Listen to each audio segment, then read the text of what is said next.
دیکھیے آپ کے ایک کولیگ کی جو ہے وہ کل ہی ڈیتھ ہوئی، عرفان صدیقی صاحب کی، اور وہ ظاہر ہے مسلم لیگ کے بہت معتبر رہنما تھے۔ جس طرح آپ نے کہا کہ یہ جیسچر ہوتا ہے، اگر فوری طور پہ اتنے بڑے دو واقعات ہوئے ہیں،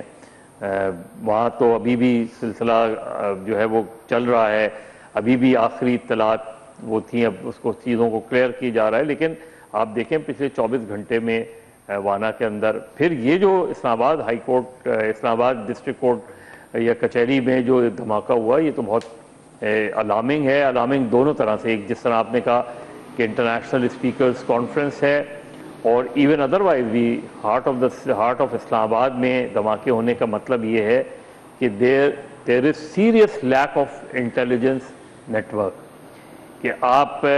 کو یہ اندازہ ہی نہیں ہے کہ ایسے موقع پہ جب انٹرنیشنل کانفرنس ہو رہی ہو کوئی بھی،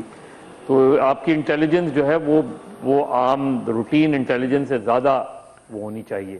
اب اس پر دیکھیں آگے کیا ہوتا ہے، کس طرح پتہ چلتا ہے، کیسے وہ آ گیا، کیسے اس نے دھماکہ کر دیا۔ اس کا مطلب ہے کہیں نہ کہیں ہمارا انٹیلیجنس فیلئر نظر آتا ہے اس کے اندر، کیونکہ بہرحال وہ اپنے مقاصد میں کامیاب ہو گیا، اس نے جا کے جو ہے دھماکہ کیا، اور ظاہر اس سے کئی کیجولٹیز ہوئی ہیں اس میں۔ بالکل اسی طریقے سے یہ جو اس وقت سچویشن ہے افغانستان میں، بڑھتی ہوئی کشیدگی جو کہ ہمیں ایک جنگ کی طرف دھکیل رہی ہے، اور اگر اسی طرح کے دھماکے ہوئے، اور جس طرح آپ کہہ رہے تھے کہ ٹی ٹی پی نے اس کی ذمہ داری بھی قبول کی ہے، اس کا مطلب یہ ہے کہ مور ٹو فالو۔ اب اگر مور ٹو فالو والی سچویشن ہے تو پھر ظاہر ہے کاؤنٹر آفینسو ہوں گے، جس طرح کہ پاکستان نے پہلے ہی افغانستان سے کہہ دیا ہے۔ ایک ایسے موقع کے اوپر آپ ایک ایسی ترمیم لائے ہیں جس کی غالباً کوئی ضرورت اس وقت نہیں تھی، ہو سکتا ہے کچھ عرصے رک جاتے، سچویشن اتنی والیٹائل تھی، بارڈر سچویشن اتنی والیٹائل تھی، بعد میں لے آتے، ایسی ارجنسی ایسی کیا آ گئی تھی اس میں، ایسی کیا چیزیں ہیں، جب آئین کا ملیہ میٹ کرنا ہی ہے تو کچھ دنوں بعد کر لیتے، جب آپ نے قانون کی دھجیاں اڑانی ہے تو کچھ دن اور انتظار کر لیتے، چل رہا تھا سلسلہ، چل رہا تھا۔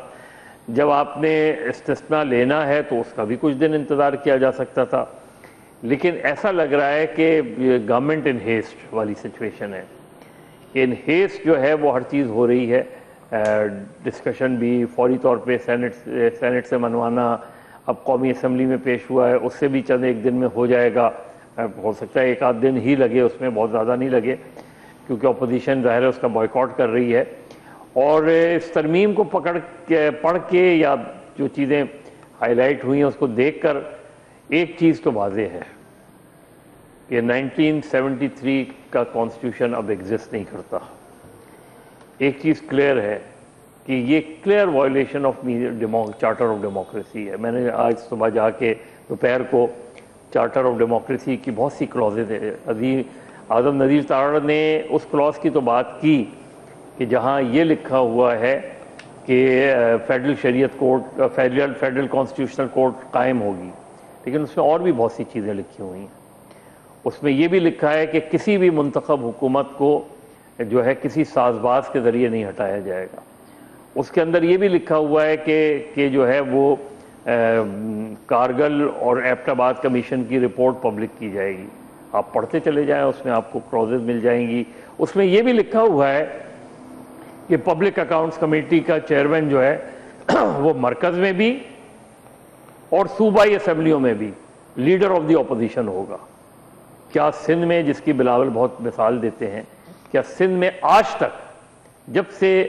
18ویں ترمیم پاس ہوئی ہے، آج تک کیا لیڈر آف دی اپوزیشن جو ہے وہ پبلک اکاؤنٹس کمیٹی کا چیئرمین بنا ہے؟ تو ہم اس میں سے پک اینڈ چوز کرتے ہیں۔ اس میں بھی لکھا ہے کہ مظہر آپ پبلک اکاؤنٹ کمیٹی کی بات کر رہے ہیں، یہاں پہ leader of the opposition parliament کے دونوں ہاؤسز میں وہی نہیں ہے، مطلب ایسے موقع پہ جبکہ یہ جس طرح عام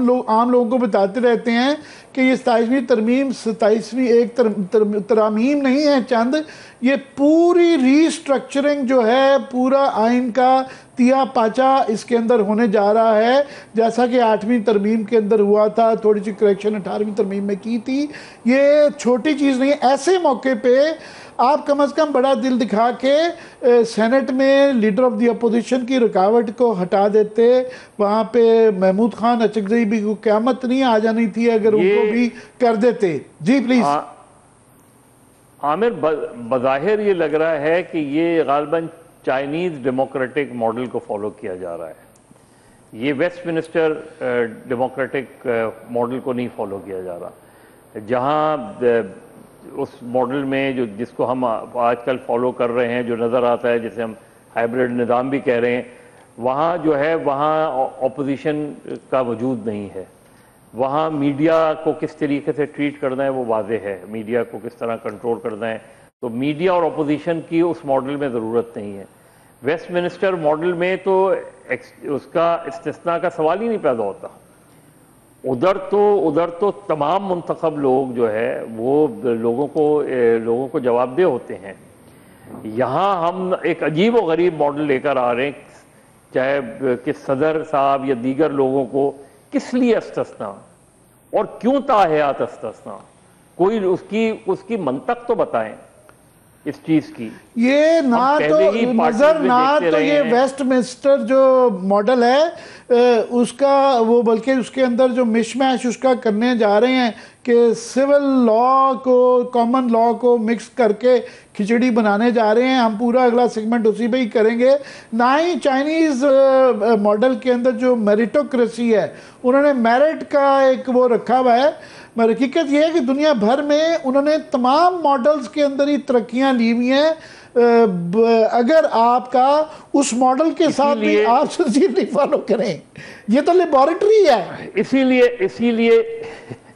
اسی لیے اس کا نام بہتر ہے کہ ایک ہائبرڈ ماڈل رکھ دیا جائے، جو کہ ہم کہتے رہے ہیں، اس آئین کا نام بھی ہائبرڈ آئین بنا دیا جائے۔ اس میں آپ دیکھیں نا، جہاں سپریم کورٹ ایگزسٹ ہی نہیں کر رہی پریکٹیکلی، اس 27ویں ترمیم کے بعد آپ بتائیں سپریم کورٹ کی کیا حیثیت ہوگی؟ تو ایک ایسی سوسائٹی میں آپ، اور وہ افسوسناک سب سے زیادہ صورتحال یہ ہے کہ یہ ماڈل وہ جماعتیں لے کر آئی ہیں کہ جنہوں نے میثاق جمہوریت پر دستخط کیے، جن میں سے بیشتر جماعتوں کے جو ان کے والد تھے، والدین تھے، ان کی جس کی باقیات ہیں، یہ انہوں نے 1973 کے آئین میں دستخط کیے تھے۔ تو یہ تو ان ساری چیزوں کی نگیشن ہو رہی ہے، وہ کام جو جنرل ضیاء اور جنرل مشرف نہیں کر سکے، یہ انہوں نے کر دکھایا۔ میں اس کے اوپر ہی آ رہا ہوں، مگر میں ایک ذرا سا سیکورٹی کو دوبارہ ٹچ کرنا چاہ رہا ہوں کہ اس وقت پورے ملک کے اندر جو ہے تمام ملک کے فوکس ظاہر ہے 27ویں آئینی ترمیم ہے، اور اتنی بڑی ایک پیکیج ہے کہ پورا اس کو اپ سائڈ ڈاؤن کیا جا رہا ہے آئین کو، سارا دھیان ادھر ہے، ٹاک شو ادھر ہے، فوکس اس پہ ہے، بحث ادھر ہے۔ ایسے موقع پہ جبکہ کچھ مہینوں سے دونوں بارڈروں پہ جنگ کی صورتحال ہے، اور آئندہ پچھلے جو چند ہفتے اور دنوں کے اندر افغانستان کے ساتھ ٹینشن ہماری بہت بڑھ گئی ہے۔ میرے سامنے یہ سینٹر فار ریسرچ کے مظہر فگرز پڑے ہوئے ہیں دہشت گردی کے، جولائی تو سپٹمبر، ایسے موقعوں پہ یہ 27ویں ترمیم کے اوپر ہی ساری بحث کروانا چاہ رہے ہیں کہ جبکہ جولائی تو سپتمبر، میڈم یہ میری بھی ہیلپ کر دیں، 329 پرتشدد واقعات میں 901 افراد ہلاک ہو چکے ہوئے ہیں، 599 زخمی، یہ پچھلے 3 مہینوں میں 329 جو ہے وہ پرتشدد واقعات ہیں، اور 901 افراد ہلاک، 599 زخمی ہیں۔ دہشت گردی کے 71% جو واقعات ہیں وہ خیبر پختونخوا بلوچستان میں پیش آئے ہیں، اور جو ہلاکتیں ہیں وہ پچھلے 10 سالوں کے لحاظ سے اگر دیکھیں تو سب سے زیادہ مہلک بتائی جا رہی ہیں، اور یہ مہلک سال ہے دہشت گردی کے حوالے سے۔ جی مذہب کچھ کہنا چاہ رہے ہیں آپ؟ جی مذہب، اور اس کا جواب میں کس سے لوں جو اسلام آباد میں ہوا ہے؟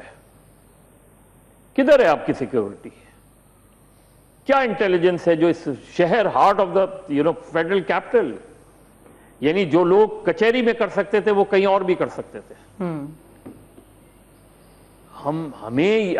ہمارا اب یہاں پرابلم یہ ہے نا کہ ہمیں جواب لیں تو کس سے لیں, کیونکہ اسمبلی جو ہے, سینٹ جو ہے, وہ تو بزی ہے 27ویں ترمیم میں. زرداری صاحب کی پرائیورٹی ہے کہ ان کو استثنا مل جائے تاحیات. وزیر اعظم جو ہے وہ ان کی پرائیورٹیز کچھ اور ہیں یہاں. تو اصل چیز یہ کہ اسی لیے یہ اتنا, اور یہ ایک غیر معمولی سچویشن ڈیولپ ہو رہی ہے. افغانستان سے آپ کی بات چیت جو ہے فار آل پریکٹیکل پرپسز ناکام ہو چکی ہے. لہذا یہاں بظاہر لگتا ہے کہ ٹی ٹی پی کو دوبارہ ایکٹیو کر دیا گیا ہے, اور اس سلسلے میں خدا نہ کرے لیکن اس چیز کے امکان کو ہم نظر انداز نہیں کر سکتے کہ اور دھماکے ہو سکتے ہیں. پھر ہماری طرف سے زیادہ جوابی کارروائی ہوگی. ہم ان کو جہاں سے, کیونکہ افغانستان یہاں بھی وانا کے معنی میں بھی یہ کہا جا رہا ہے کہ ہینڈلرز جو ہے افغانستان کے تھے, ان سے رابطے میں ان کو ظاہر ہے ہم نے یہ طے کیا ہوا ہے پاکستان کی فورسز نے کہ جی اگر اٹیک ہوگا تو اس کو جو ہے پاکستان پہ اٹیک سمجھا جائے گا اور اس کا جواب دیا جائے گا. ایک ایسے سینیریو میں جب ملک میں انتہا پسندی جو ہے وہ بڑھتی ہوئی نظر آ رہی ہو, ایسے سینیریو میں آپ جو ہے وہ سیاسی ایک کشیدگی کو بڑھانے میں لگے ہوئے ہیں بجائے اس کے کہ کم کریں. آپ کنسنسس بنانے میں ناکام نظر آتے ہیں. آپ ایک ایسی ترمیم لے کر آ رہے ہیں جس کی قطعی طور پہ کوئی ضرورت نہیں تھی کسی بھی طریقے سے. تو ہماری پرائیورٹیز جو ہیں وہ اصل میں ڈیفائن نہیں ہو پا رہی.